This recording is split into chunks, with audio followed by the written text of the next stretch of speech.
Hey guys, Cdrama Invasion here. Welcome back to a new video. And for this video, we're doing something a little bit new. Let's switch it up. And I decided to make it a little bit more interactive since I guess we talk about lots of drama news and maybe drama reviews together, but we don't really talk about other things drama related. So I was inspired by the booktube community who has so many book tags, and basically there are a bunch of questions that's about for that community. They talk about tropes, books, etc. So I decided to make a couple of questions. I think I have around 15 here. And what this does, we're gonna have questions that kind of covers some of like the background stuff. I think it's interesting to see how everybody started watching Chinese dramas, when, etc. So I'll be answering all of these questions myself. And of course, the comment section is open for you guys to answer these questions. You don't have to go in crazy paragraphs. You can just list the answers down below. It'll be great if you can participate, and if you guys had fun with it, maybe I'll consider doing a couple more of these. So let's just jump on into it. I'll post all of these questions in the description box below, or also maybe pinned in the comment section. Okay, so first question is the first C-drama you watched. So technically for me, it was a long time ago. My parents were huge fans of older Chinese dramas, wuxia, those type of dramas, Condor Heroes, stuff like that, and Hong Kong dramas as well. So I never really gotten into it, but I've known basically of dramas my entire life. And I don't remember for sure which one, but it's either Chinese Paladin 3, which I watched on my own, or Journey of Flower, which I watched all the way through on my own for the first time and had me introduced to changsha dramas and wuxia dramas. Second question kind of correlates, how long have you been a C-drama fan? So as we talked about, I've been kind of in and out of the C-drama scene, but haven't like considered myself a fan until like maybe 2015, 2016. Still, I always like was more into other dramas at that time, a lot more like K-dramas and Taiwanese dramas before that, and then we kind of had a shift after a lot of these popular changsha dramas came out, like Eternal Love. Since, of course, I always have a love for these types of changsha romance stories. So I'm gonna say like maybe 2016, 2017 actually. The third question is, how often in a week do you watch dramas, and how many episodes approximately? So for me, it's now become a routine. This is a part of like my lifestyle now since I make YouTube videos on first impressions, etc. I always do try to prioritize the currently airing dramas. I would say like I would stop working on other things, doing chores and stuff. I try to watch dramas like around maybe 8:30. Usually it's 9 p.m. though to 11:30, so around 2 hours or 2.5 hours every day. But of course, there's those days where I'm just obsessed with a drama, or I just found out a drama and I'm trying to catch up that day or binge watch, and that I might even sit like around maybe half a day or so. Just 6 hours like binge watching. I do watch dramas on like 1.75 speed though, so, and I only slow down during like action scenes or whatever, so I usually get in like a good 5 episodes a night. Question 4. What is the longest amount of episodes in a C-drama you've watched? Honestly, I think the Story of Yanxi Palace was the only one that I managed to finish like all in one go, like in not one sitting, but like in 1 or 2 weeks. The other dramas that I tried, like Minglan, etc., was too long, and I took such a long break that I never even came back to it. So yeah, Yanxi Palace, but it definitely might be Immortal Samsara since I'm catching those episodes literally every day, the second they come out. And if you count part 1, part 2 together, it's around 78 episodes. The next question is, who was your first actor and actress crush? So for me, I would pick Zhao Liying as the female actress that I was obsessed with. I really liked her in all of her dramas, but specifically in Boss and Me. Even though I started off with A Journey of Flower, I really started liking her after watching the romance drama Boss and Me.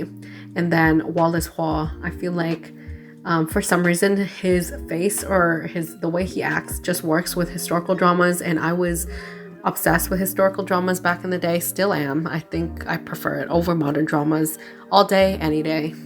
And a lot of his roles are super fun, and I think he's one of the first actors that got me into dramas that weren't historical related as well.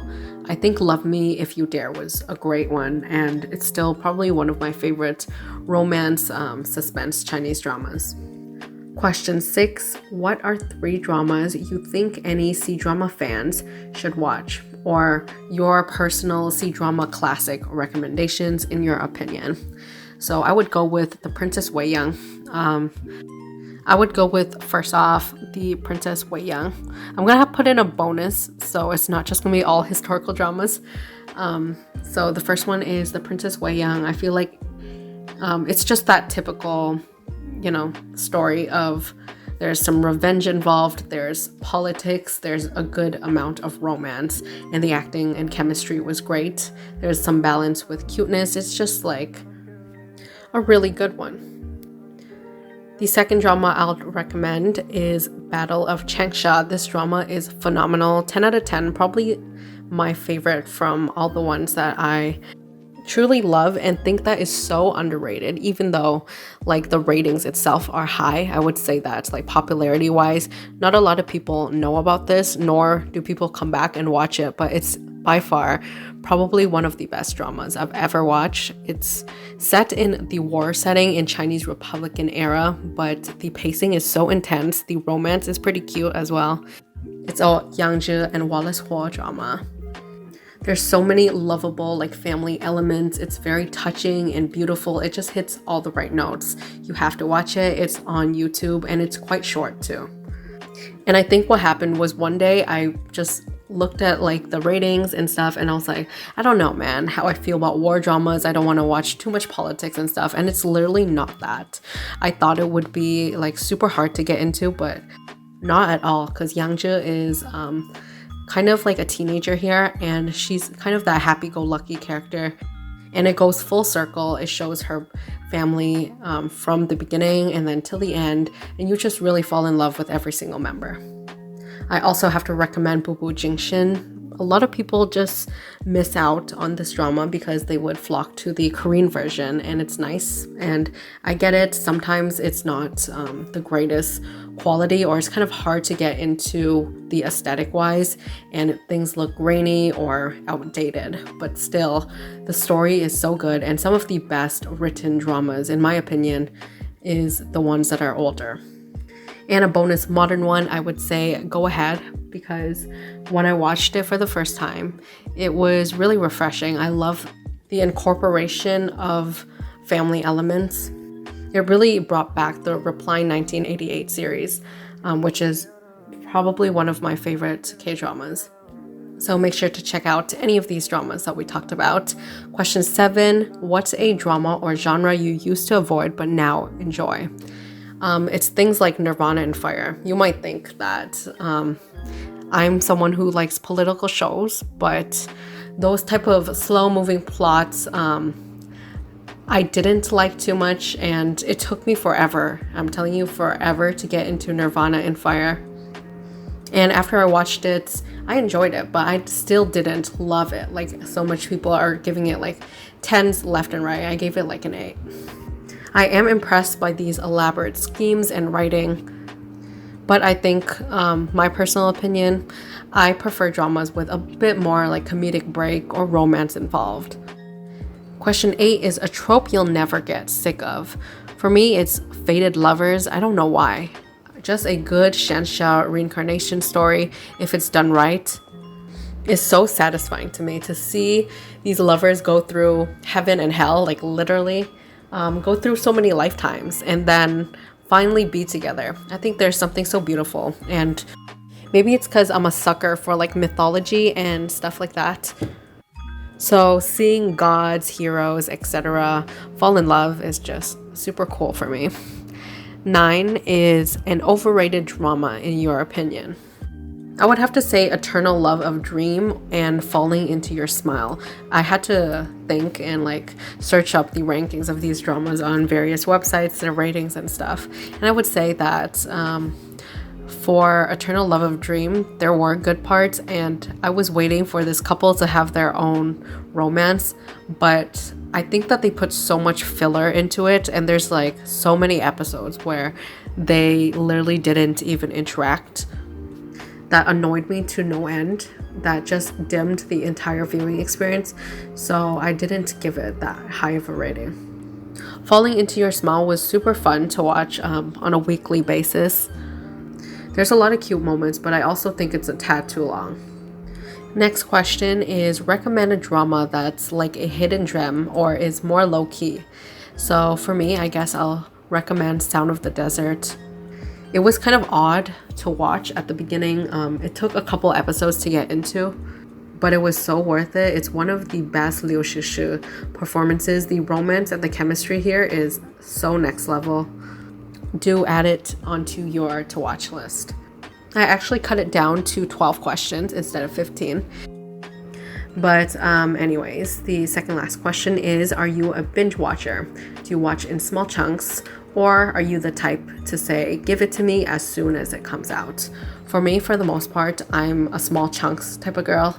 I like watching dramas that are currently airing, but I don't want to watch it like every single day. Just 2 episodes or 1 episode is not enough for me. I need to watch around 4 to 5 episodes every time I binge.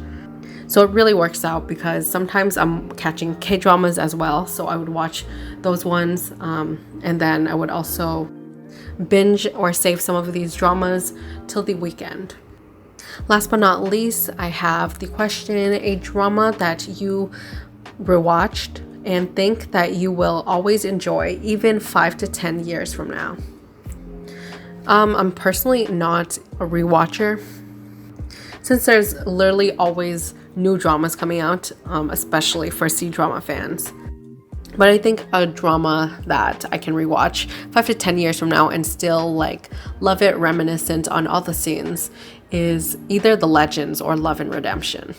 Let me know all of your answers in the comment section below. I hope that this was interesting for you, and I cannot wait to see all of your comments if you take the time to do so. If not, you can come back at a later date and still participate. This video is not going nowhere, so that's great. Yeah, comments are always welcome, and I'll see you guys in the next video. If you like this, I do have maybe another idea, which is like a pet peeve tag, which we'll talk about our hated tropes and things that we kind of avoid. I think it will be a fun topic. Let me know if you like to see it by giving this video a big thumbs up, and I'll see you guys in the next video.